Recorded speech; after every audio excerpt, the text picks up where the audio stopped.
Assalamualaikum warahmatullahi wabarakatuh. Perkenalkan, nama saya Gulam. Saya Dwi. Absen saya itu 13. Saya 5. Oke, jadi di sini kita ingin membahas apa, Wi? Pelaksanaan demokrasi di Indonesia periode 1945 sampai sekarang ya. Oke, kita masuk ke pembahasan pertama ya, Cikidot. Oke adik-adik. Yang pertama, pelaksanaan demokrasi di Indonesia pada periode 1945 sampai 1949. Pada masa pemerintahan Revolusi Kemerdekaan 1945 sampai 1949, pelaksanaan demokrasi baru terbatas pada berfungsi pers yang mendukung revolusi kemerdekaan. Karena keadaan yang tidak mengizinkan pemilihan umum belum dapat dilaksanakan sekalipun, hal itu telah menjadi salah satu agenda politik utama. Meskipun tidak banyak catatan sejarah yang menyangkut perkembangan demokrasi pada periode ini, akan tetapi pada periode tersebut telah diletakkan hal-hal mendasar bagi perkembangan demokrasi di Indonesia untuk masa selanjutnya. Pertama, pemberian hak-hak politik secara menyeluruh. Kedua, presiden yang secara konstitusional memiliki kemungkinan untuk menjadi seorang diktator.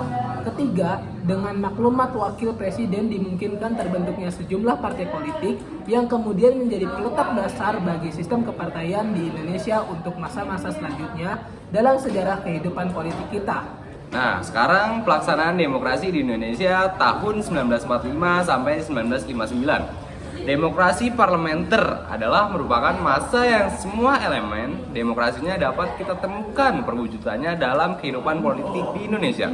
Ada dua pergantian UUD, yaitu pertama pada 27 Desember tahun 1949 sampai 17 Agustus tahun 1950. Bentuk negara kita dari kesatuan berubah menjadi serikat.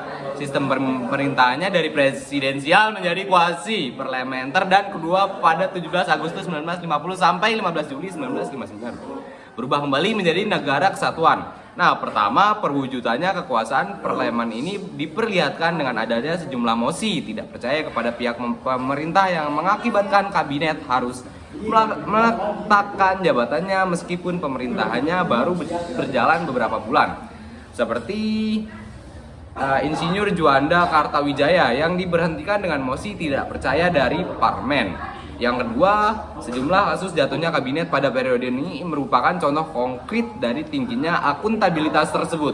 Ketiga, Indonesia menganut sistem multipartai pada periode ini. Hampir 40 partai politik terbentuk dengan tingkat otonomi yang sangat tinggi, baik pengurus atau pimpinan partainya maupun para pendukungnya. Yang keempat, sekalipun pemerintahan umum hanya dilaksanakan satu kali, yaitu pada 1955, tetapi pemilihan umum tersebut benar-benar dilaksanakan dengan prinsip demokrasi. Kompetisi antar partai politik berjalan sangat intensif dan fair, serta yang tidak kalah pentingnya adalah setiap pemilih dapat menggunakan hak pilihnya dengan bebas tanpa ada tekanan atau rasa takut. Yang kelima, masyarakat pada umumnya dapat merasakan bahwa hak-hak dasar mereka tidak dikurangi sama sekali. Sekalipun tidak semua warga negara dapat memanfaatkannya dengan maksimal. Kebebasan pers juga dirasakan dengan baik. Oke, kita lanjut pembahasan ketiga ya. Pelaksanaan demokrasi di Indonesia pada periode 1959 sampai 1965. Demokrasi terpimpin adalah sistem pemerintahan di mana segala kebijakan atau keputusan yang diambil dan dijalankan berpusat kepada satu orang, yaitu pemimpin pemerintahan. Demokrasi terpimpin ini dimulai pada tahun 1959 ketika Presiden Soekarno mengeluarkan Dekret Presiden 5 Juli 1959. Ciri yang paling khas dari konsep demokrasi terpimpin adalah kehadiran peran dan campur tangan Presiden selaku pemimpin tertinggi demokrasi dan revolusi, yakni Presiden Soekarno. Demokrasi terpimpin merupakan pembalikan total dari proses politik yang berjalan pada masa demokrasi parlementer. Adapun karakteristik yang utama dari perpolitikan pada era demokrasi terpimpin adalah sebagai berikut. Pertama, menggaburnya sistem kepartaian. Kedua, dengan terbentuknya Dewan Perwakilan Rakyat gotong royong, peranan lembaga legislatif dalam sistem politik nasional menjadi sedemikian lemah. Ketiga, hak dasar manusia menjadi sangat lemah. Keempat, masa demokrasi terpimpin membuat kebebasan pers berkurang. Kelima, sentralisasi kekuasaan semakin dominan dalam proses hubungan antara pemerintahan pusat dan daerah. Dari kelima karakter di atas, kita dapat menyimpulkan bahwa pada era demokrasi terpimpin terdapat penyimpangan-penyimpangan terhadap demokrasi. Hal ini tidak terlepas dari kondisi Indonesia yang baru merdeka. Nah, selanjutnya kita akan membahas tahun 1965 sampai 1998. Era baru dalam pemerintahan dimulai ketika Jenderal Soeharto dipilih menjadi presiden di Indonesia. Era yang kemudian dikenal sebagai Orde Baru ya, dengan konsep demokrasi Pancasila. Orde Baru memberikan secercah harapan bagi rakyat Indonesia. Orde Baru dipandang mampu mengeluarkan bangsa ini keluar dari keterpurukan. Harapan rakyat tersebut tidak sepenuhnya terwujud karena sebenarnya tidak ada perubahan yang substantif dari kehidupan politik Indonesia. Karakteristik demokrasi Pancasila masa Orde Baru yang berdasarkan pada indikator demokrasi yang telah dikemukakan sebelumnya. Nah, yang pertama, rotasi kekuasaan eksekutif boleh dikatakan sangat kecil terjadi. Kedua, rekrutmen politik bersifat tertutup. Yang ketiga, pemilihan umum pada masa pemerintahan Orde Baru, pemilihan umum telah dilangsungkan sebanyak 6 kali setiap 5 tahun sekali. Keempat, pelaksanaan hak dasar warga negara. Selain itu, kebebasan berpendapat menjadi barang langka dan mewah. Pemerintahan memberi ruang yang terbatas pada masyarakat untuk berpendapat. Kebijakan yang diambil oleh pemerintah tidak jarang pemerintah memenjarakan dan mencekal orang-orang yang mengkritis kebijakannya. Oke, kita lanjut yang keempat, yaitu pelaksanaan demokrasi di Indonesia pada periode 1998 sampai yang terakhir, ya? Sekarang.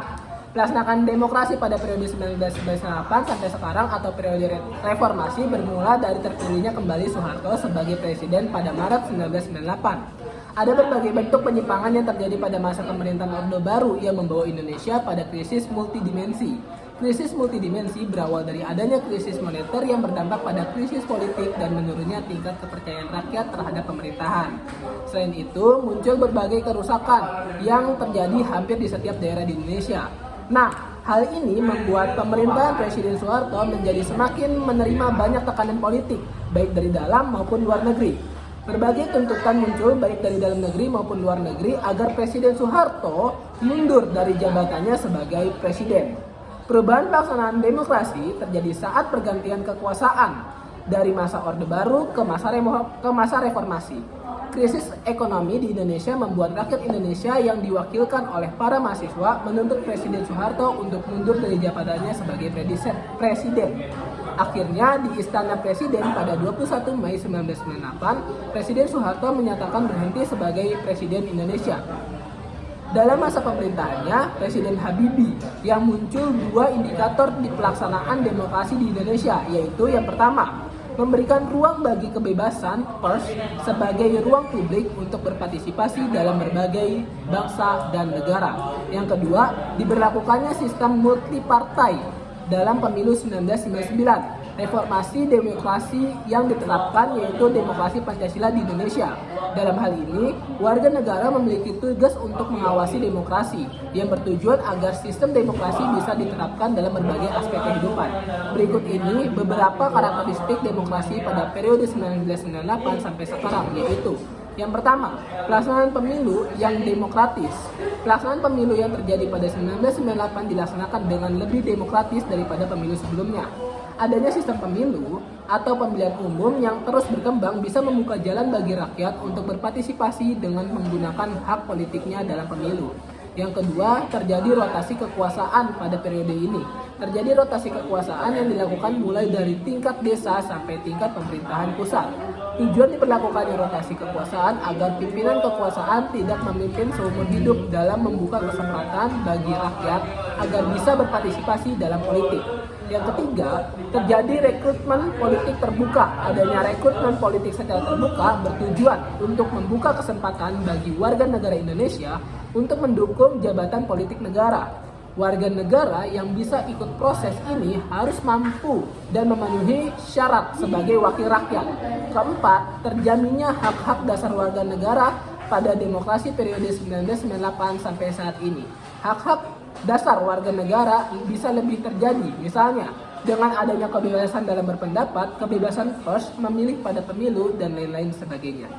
Nah, semoga kalian memahami apa yang kita sampaikan ya dari tahun 1945 sampai sekarang. Itu tuh ada 4 kali periode. Bukannya 5 kali. Oh ya. nambah 1 ya, 4 tambah 1. Ya, jadi 5 kali periode ya guys. Nah, jadi gitu aja yang dapat kami sampaikan. Semoga dapat bermanfaat ya bagi kita semua. Kurang lebihnya mohon maaf. Saya Dwi, Saya Faiz, saya 13. saya Dwi 5. Oke, jadi saya Faiz itu 13 ya. Oke, Oke, see you guys. siap.